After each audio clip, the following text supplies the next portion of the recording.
Hello, my name is Dakota Guerrero, and I'm going to share with you my trip to Uganda. Before I went to Uganda, I knew exactly two things about it. One, Katie Davis had written a book about it, and two, it's in Africa. So when my pastor asked me if I would like to join the mission trip that year, I initially had my doubts, but my mother answered for me and said yes. So I was going to Uganda. When we first arrived in Uganda, we traveled from Entebbe to Jinja.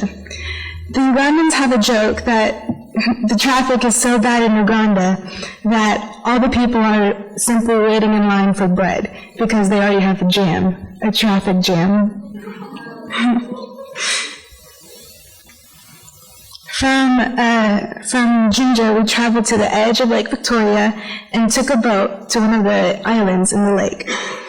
Now, I use the term boat very loosely because in reality, it was a giant red canoe with a small engine. So after the 2-hour boat ride, we were soaked to the bone.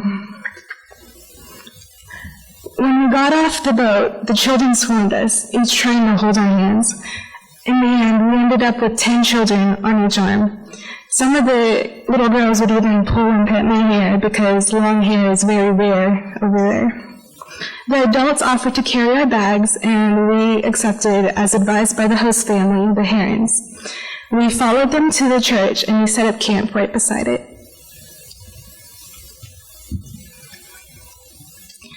The youth part of the mission team focused on talking to the children, getting to know them, and spreading the gospel to the young ones.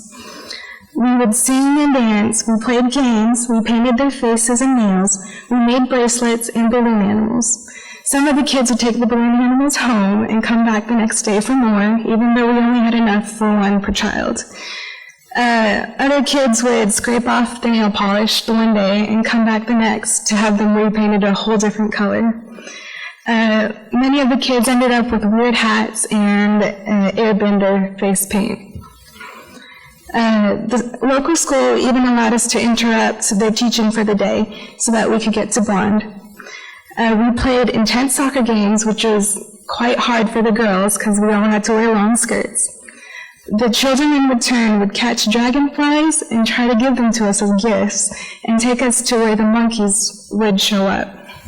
At nights, we would praise, have bonfires, and even watch TV, everything from Korean drama to the World Cup.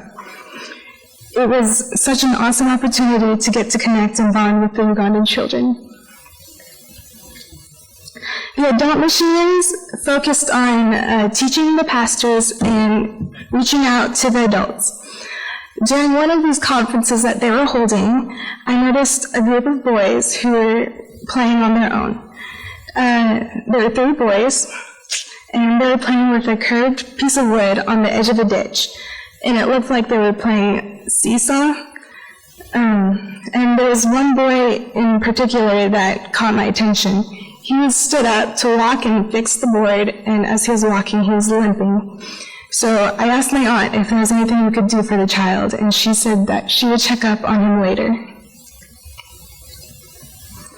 So fast forward to later, I was helping with photo ministry. That's where we would take pictures of the families who came by the church and print them on location so we could give them back to the pastors, so the pastors had them to redistribute back to the families when they came to church on Sunday.